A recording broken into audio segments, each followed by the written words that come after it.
Hello and welcome into another episode of Locked On Wolves. This is the post-game podcast. The Minnesota Timberwolves defeated the San Antonio Spurs on Thursday night at Target Center by final 115-90. Today on the post-game pod, we're breaking it down. Key takeaways from the game, why the Wolves offense was so much better.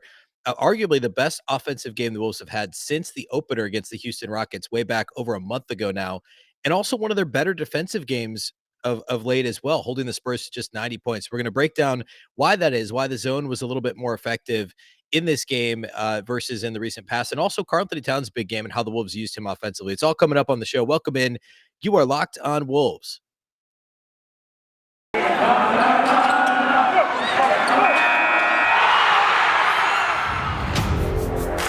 You are Locked On Timberwolves, your daily Minnesota Timberwolves podcast.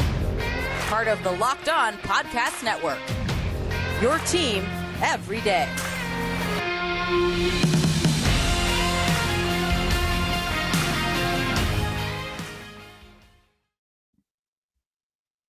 Hello and welcome to the Locked On Wolves podcast, part of the Locked On Podcast Network, your team every day. My name is Ben Beecken. I'm the host of Locked On Wolves. I'm also the editor of Dunking with Wolves, the Timberwolves site on the Fansided Network. This episode of Locked On Wolves is brought to you by McDonald's, proudly serving communities since 1965. McDonald's has always been more than just a place to get tasty, affordable food. It's an unofficial community center. A big thank you to our friends at McDonald's for always being there. I'm loving it. Happy Friday, everybody. This is the post-game podcast. Happy weekend. And how about going into the weekend with the Timberwolves victory? Actually, 2 consecutive victories for the first time since the first 2 games of the season. The Wolves beat the Spurs on Wednesday. We're talking all about it on the show here today. We're going to break it down, key takeaways, all that good stuff is upcoming. First of all, though, thank you for making Locked On Wolves your first listen each and every single day. Remember, Locked On Wolves is free and available on all platforms. That includes YouTube now, as well as all of your audio platforms, Apple, Google, Spotify, and of course, the all-new Odyssey app. You can also follow on Twitter at Locked On T-Wolves and at Beecken with 2 B's, 2 E's, C-K-E-N. All right, so I said this at the top, but this is probably the most complete game we've seen the Timberwolves play since opening night against the Houston Rockets, who are obviously just a terrible basketball team. I think that they still have just 1 win on the season, if I'm not mistaken. I mean, I know the Wolves have 1 game since then. I know they beat the Bucks on the road, which obviously Milwaukee's kind of hovering around 500 still this year. There's some good wins on the ledger. I get that. But in terms of a complete game, the Pelicans win was kind of a slog. The Lakers win was ugly at times and ended up being a blowout. The Kings was the Kings, and the first half was terrible on Wednesday. This is the best wire-to-wire game we've seen since opening night, way back on October 20th, so nearly a month ago. This was fun. Minnesota built a huge early lead in this game. And I think it's like 24-3 or something crazy early in the first. Actually, I have it right here. Well, first it was 13-0 to start the game, and then it was 22-3. The Timberwolves had a 19-point lead. The Spurs ate into that pretty quickly, and it was only 14 points at the end of the first and 13 at halftime. But this was a wire-to-wire win for the Wolves. They never relinquished the lead. It was never really close. Got into single digits a couple of times in the I guess second and third quarter. The Spurs got it down to like 5 or 6 late in the second quarter, but Minnesota got it back up to 13 at halftime.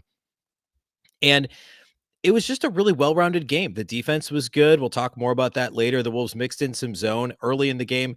I was very clear. I wrote in my notes, the zone is not working. Why do they keep going to the zone? And then by the second half, it seemed like it was, weirdly enough, usually it's the other way around. You surprise a team, you spring zone on a team, and the offense struggles, and then they figure it out, and you stop using it. This was the opposite. It's like the Wolves figured it out defensively. They finally figured out how to operate a zone together, how to move together on a string, and how to be in the right, the spacing of the zone. And the Spurs are a poor enough outside shooting team that it actually, that certainly contributed to it. But it was really impressive that the Wolves were able to pull that off and continue improving over the course of the game. That'll be part of key takeaways. So we'll get more into that here in just a little bit. A couple of other quick notes. The Wolves only had 2 games this season where they've shot over 40%. It was the Rockets game on opening night. They shot, from beyond the arc, I should say. So over 40% from 3-point range. Opening night, they shot 42.1% from 3. Tonight against the Spurs, Thursday night against the Spurs, 42.9% Only 2 other times this season have the Wolves managed to shoot over 35% from three, 15 games in. So they've done it. They've shot over 35% 4 times from deep over 15 games, twice over 40%. And by the way, both of those games that they shot like 35% in one and like 38% in the other were losses, one to the Clippers and one to the Grizzlies, that overtime loss from a couple weeks ago. So the Wolves have only shot over 35% from three 4 times this year. They're 2-2 in those games. And this was overall their best 3-point shooting night of the season so far, this win over the Spurs. So I thought that was notable. And the Spurs are a good defensive team. They came into this game with the number 12 defensive rating in the league, according to Basketball References version of the stat. The Wolves were number 14 defensively. The Spurs were number 12. And Minnesota hung 115 on them pretty easily. They obviously got out to that big early lead, but there was never really a point where the offense was a slog. Maybe early in the fourth quarter, Towns got frustrated. There were some fouls that weren't called that should have been. He did the thing where he started slinging passes everywhere underhanded. He had a couple that connected that were nice, but it got a little touchy there, and touch and go there. Thankfully, Chris Finch called a timeout and things settled down. That's really it. Otherwise, the offense was really firing on all cylinders. Good spacing, good timing. D'Angelo Russell was making good decisions. Anthony Edwards scored the first 7 points of this game. It was a 7-0 Anthony Edwards run to open the game. Pop had to call a timeout just over 2 minutes in. And then Anton, he had one bucket the rest of the game until essentially garbage time. He hit a 3 when they were already up double digits with a couple minutes left. So Ant had 7 in the first 3 minutes, then had 3 for most of the rest of the game, and then another 3 in garbage time, finished with 13 points. So that was kind of funny how that all turned out. This wasn't a heavy Ant game. It was mostly Karl-Anthony Towns with a little D'Lo sprinkled in here and there. And we'll get into those individual performances here shortly. But again, lots of things to like about this one. I guess one more note here off the top was that, well, actually, no, I'll break down the offense a little bit more here in a second and get a little bit more in depth on what the Wolves did with Cat to get him some easier shots, what they did to attack. Again, what is a really good Spurs defense? The Spurs are, and I guess we didn't really preview them much because this is a back-to-back. So we did the post-game pod on, for Thursday's show, but coming into this game, the Spurs, you might look at their record and say, oh, they're 4-10. Yeah, they're 4-10. They've had a really tough schedule and they've played some good teams really tough. The Pythagorean win-loss coming into this game should have been 7-7. They should be 7-7 based on their point differential. They lost by 1 to the Mavericks. They've already played Dallas 3 times. They've lost all 3 times. One was a 1-point loss. Lost by 4 to the Thunder, which is a little bit fluky. The Thunder, I guess, are right around 500. So they haven't been as bad as expected. They've also lost twice to the Lakers already. One of those was a close game. So they've had an exceedingly tough schedule. Their wins have come against mostly bad teams. I think they had one win against a winning team coming in. But they're not quite as bad as a true 4-10 team. And I think that that's notable. Jakob Poeltl's still out, and that matters. But they're well coached. They've got some exciting young players. Obviously, Keldon Johnson, DeJounte Murray. It's Derek White, Devin Vassell. They're all exciting players. It just hasn't gelled, and missing some guys has hurt them too. This is actually the worst start that Greg Popovich has ever had as the Spurs head coach when he's coached from the start of the season forward. So interesting that the Timberwolves were actually the ones that were able to ensure that happened. All right, I want to get into key takeaways here next, and then we'll finish the show today by talking about individual studs and duds.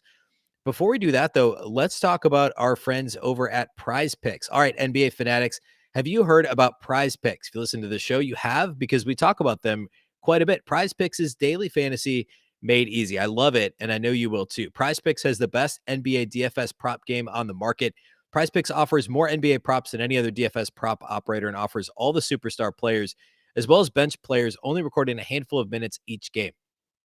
Prize Picks offers any prop you can think of, from yardage to touchdowns, even interceptions thrown with football. And you can also mix sports. You could take the over on, say, Anthony Edwards points and the under on, I don't know, if you do this on the weekend on Kirk Cousins interceptions on the same entry. All users can deposit, use the promo that place a deposit can use the promo code NBA to get a 100% instant deposit match up to $100. You pick 2 to 5 players in an over-under on their projections. You can win up to 10 times on any entry, and it's just you versus the projected numbers. So like the example I gave with Cousins and Anthony Edwards, you can mix sports. You can do first half, second half, etc. I've done both of those. You can use the award-winning app on both the App Store and Google Play. Entries can be made in 60 seconds or less. It really is easy. I set one up tonight, actually, during the Timberwolves game. I missed the cutoff for the Wolves game, but I set one up for the Thursday night football game, and I can't remember which NBA game I picked, but it's super easy to set up. Prize Picks is safe and offers fast withdrawals. Don't hesitate. Check out prizepicks.com and use promo code NBA, or go to your app store. Download the app today. Prize Picks is daily fantasy made easy. All right. Let's go ahead and talk key takeaways from this one. So, talked a little bit about the defense already, and I want to just kind of put a bow on that. Along with that, right? So the Wolves mixed in zone a little bit.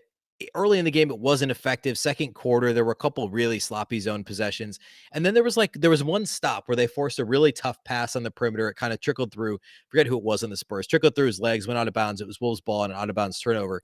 And then second half, it seemed like it kind of clicked at that point. Second half, the zone was much better. And it wasn't every time down, but there came a point where there were long stretches where the Wolves were just playing zone.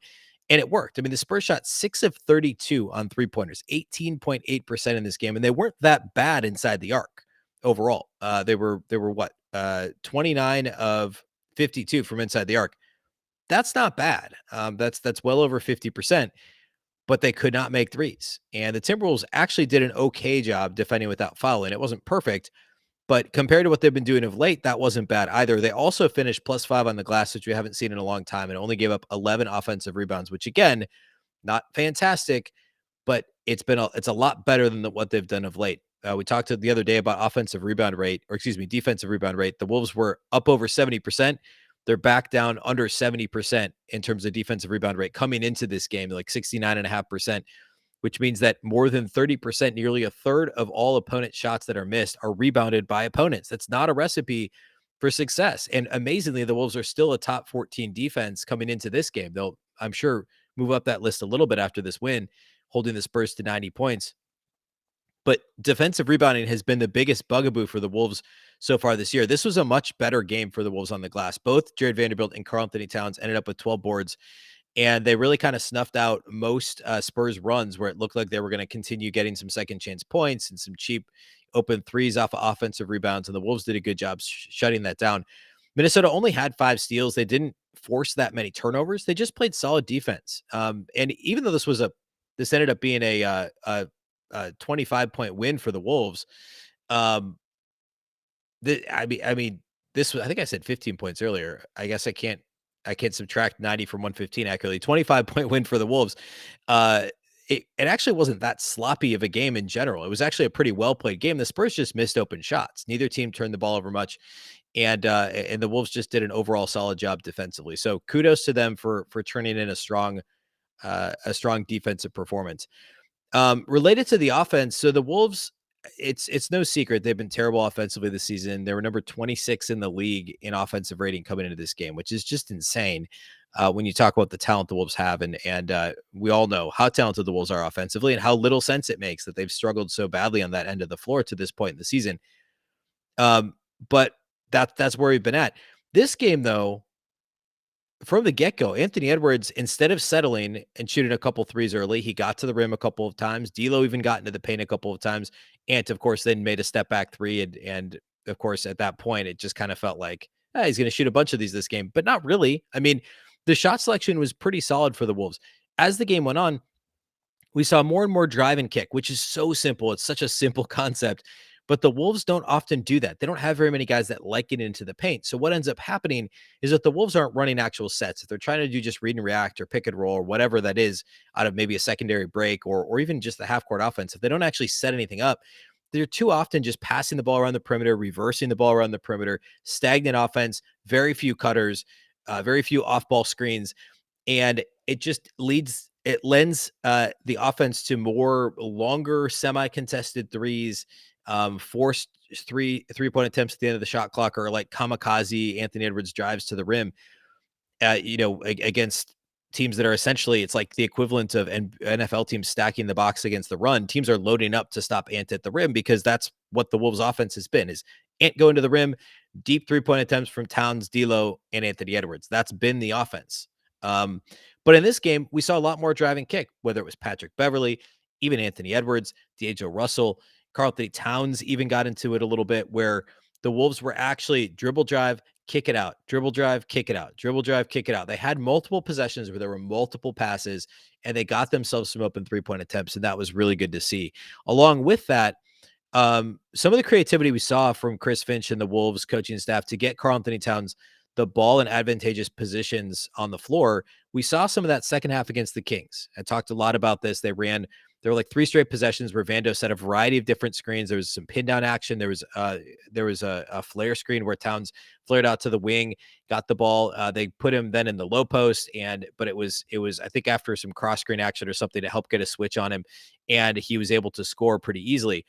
And the Wolves did a little bit of that in this game. It was a lot more of him getting the ball on the perimeter, him getting the ball in the mid post, kind of like free throw line extended instead of the low post. I talked about this. It's one of the reasons I love when the Wolves run anything remotely resembling a horn set, is because it's so hard to double team at the elbows, free throw line extended, mid post. It's a lot more difficult to double team there than it is in the low post. And the Wolves did a lot of that in this game. The Spurs, that while they did double team Towns on the catch, especially in the low post, they were not nearly as aggressive as we've seen teams like the Clippers, who basically blitzed him every time he touched the ball.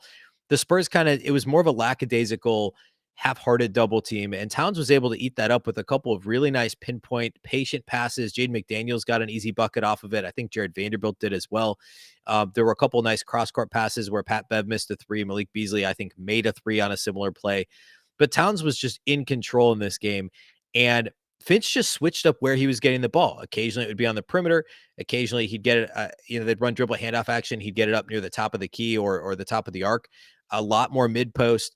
And I thought it was a really smart way to attack this game from Chris Finch's perspective, and a way to get Towns involved without getting him completely beat up in the post. Happened a little bit in the second half, but at that point, the Wolves were just trying to get to the free throw line, get Towns some more touches. And there was like a 4 possession stretch where Towns was just getting hacked on almost every play. And I have no idea. It's like, and then he did the old Towns thing where he complains. And I don't know if it's the refs swallowed their officials at that point and we're tired of him complaining, but it was for the game. I actually thought this game was really well officiated, but there was this weird stretch in the early fourth quarter. It made no sense at all, where Towns got no calls, and he deserved to have a better fate there. But that was kind of the least of the Wolves' problems in this game, was that mini stretch early in the fourth. Okay. Or I should say the most of their problems. They didn't really have many problems on this night. Okay, let's get into individual studs and duds from this one. We're going to do that next. First, though, let's talk about our friends at Built Bar. I love Thanksgiving, all the good food and treats, and plenty of them. But maybe you want a yummy dessert that isn't so full of calories and sugar. It's the perfect time for Built Bars. Built Bar is the new holiday dessert. Feast on something delicious and feel good about it. One slice of pie has upwards of 300 calories, and that's on the low end. Most Built Bars are only 130 calories and only 4 grams of sugar, with plenty of protein. Replace the coconut cream pie with coconut Built Bar, or go for a raspberry Built Bar instead of that raspberry pie. Lots of good flavors to replace any pie. Low calorie, low carb, low fat, and high protein, and covered in 100% real chocolate. Built is a great option for when you're hungry. If Thanksgiving isn't coming soon enough for you, go for a Built Bar or 2. Share some at your family gatherings. It'll make things less awkward, and maybe Aunt Betty hasn't tried a Built Bar yet. New surprises all month. Limited time flavors arriving at Built.com regularly, so check the site often. And there's nothing like a Built Bar Black Friday. Mark your calendar. Black Friday will be a huge event with all sorts of surprises. Go to Built.com. Use promo code LOCK15. You'll get 15% off your order. Use promo code LOCK15 for 15% off at Built.com.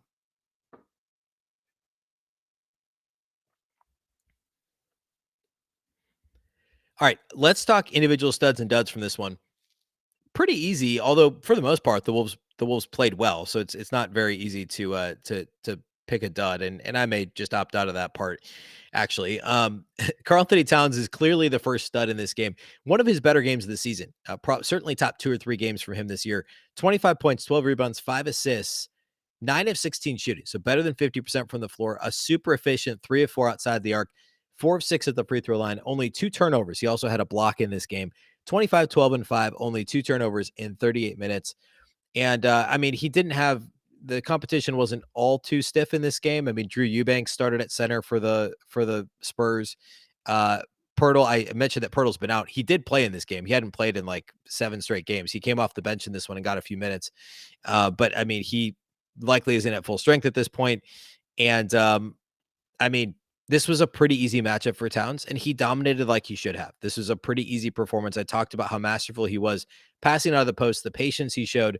The 5 assists to 2 turnovers is a really welcome sight for Timberwolves fans. Second stud for me in this one's D'Angelo Russell. There were some tough moments early, but overall, he was very good in this game. He was a team best plus 29, 22 points, 5 assists, 3 rebounds, 6 of 19 shooting, which isn't super efficient, but he was 4 of 12 outside the arc, and he actually got to the free throw line 7 times and made 6 of them. So 22 points on 19 shots. That's not horrible for D'Lo, which again says a lot about D'Lo's game. But he was good in this game. He controlled things for the most part, controlled the pace, mostly made good decisions. He made a nice 4-point play, got Doug McDermott with his hand in the cookie jar a little bit, and completed the 4. I think that was third quarter. So kind of as the Wolves were building that lead back towards 20 points. And good overall game. He also had a steal and a block. Good performance from D'Lo. My third stud in this one's tough. Ant actually had a good game, by the way. I am tempted to give him one simply because he didn't force the issue too much. He only attempted 11 shots in 33 minutes, and like he could have attempted more, but this was actually showed some restraint. I'm going to give it to Jared Vanderbilt though, because I think, well, actually, no, I take that back. And man, we'll do 4 studs today because I don't want to take it back. 6 points, 12 rebounds for Vando, 2 assists, 2 blocks, no turnovers in 28 minutes. Fantastic energy, huge on the glass, especially late in the game when the Wolves were pulling away. So big game from Vando again in the starting lineup. And my next one's going to be Jaden McDaniels, 13 points, 6 rebounds, 6 of 8 shooting, did damage in the paint. He had a couple nice dribble drives. He had a couple of really nice cuts. Actually had more good cuts than that. He just didn't get the ball enough. There were a couple of instances where Beasley, D'Lo, Cat did not see him cutting or chose not to pass him the ball as a cutter. But if Jaden McDaniels could be a consistent and successful cutter for this team, that's all they need him to do is be a successful cutter, be dangerous enough shooting the ball outside the arc that teams have to respect you. And that's all they're asking him to do is the 5th option when he's on the floor in most cases offensively. 13 points on 8 shots, 1 of 2 outside the arc, 6 rebounds, a steal, an assist, and a block in 31 minutes for Jaden. A really good performance. So those are our 4 studs. I'm going to go no duds today. Everybody that played well. Jordan McLaughlin only played 5 minutes. He was fine. He had 3 assists. Malik Beasley had 15 points on 13 shots, but he looked a lot more like himself and had a really good first half. So good performance from him. Taurean Prince had by far his best game in a Timberwolves uniform. 13 points, 3 rebounds in just 15 minutes, 4 of 6 shooting, 3 of 5 outside the arc. And he was actually ejected in the closing seconds of the third quarter. He, I forget who I believe it was Lonnie Walker, went up for a shot, and Taurean Prince had fought through. He was kind of getting caught in traffic down below the basket, tried to get up and contest the shot, and hit Walker in the face with the palm of his hand, kind of the heel of his palm. And it was definitely a flagrant foul. I was surprised they called it a flagrant 2 and ejected him. I thought it would be a flagrant 1. It was definitely excessive and unnecessary, but I don't think. I guess they don't technically look at intent, but I mean, it certainly was not intentional by any stretch, but they still ejected him. So good game for Taurean. Hopefully he can continue that on Saturday. But it was fun to see him get involved. The Wolves next up, they have the Grizzlies Saturday night, no game Friday, and Wolves Grizzlies in or at Target Center to close the 4-game homestand against Memphis. And of course, it was just a couple weeks ago. Wolves Grizzlies went to a week and a half ago. That game went to overtime in Memphis after the Towns buzzer beater from 37 feet or whatever it was. That was a really fun game. So look forward to another good one between Wolves Grizzlies on Saturday. We'll of course do a post game pod. It may post Sunday instead of late Saturday, but be sure to stay tuned this weekend as we break down Wolves Grizzlies. If you're not already subscribed to the pod, you can do that anywhere you listen. And thank you for making Locked On Wolves your first listen each and every day. You can watch on YouTube. You can also listen, if you prefer, on Apple, Google, Spotify, and the all-new Odyssey app. And if you listen really on any of those platforms, but especially on Apple or YouTube, be sure to help us out with a review, like, follow, comment, all that good stuff. It definitely helps us get some more traffic and get more folks here with the Locked On Wolves family. You can also follow on Twitter at Locked On T-Wolves and at Beecken with 2 B's, 2 E's, CKEN. That's all we have for you today. Thanks again for listening to Locked On Wolves, of course, part of the Locked On Podcast Network. Remember, the Locked On Network is your local experts on all the biggest stories. Once again, I'm Ben Beecken. This is the Locked On Wolves podcast, and we'll catch you next time.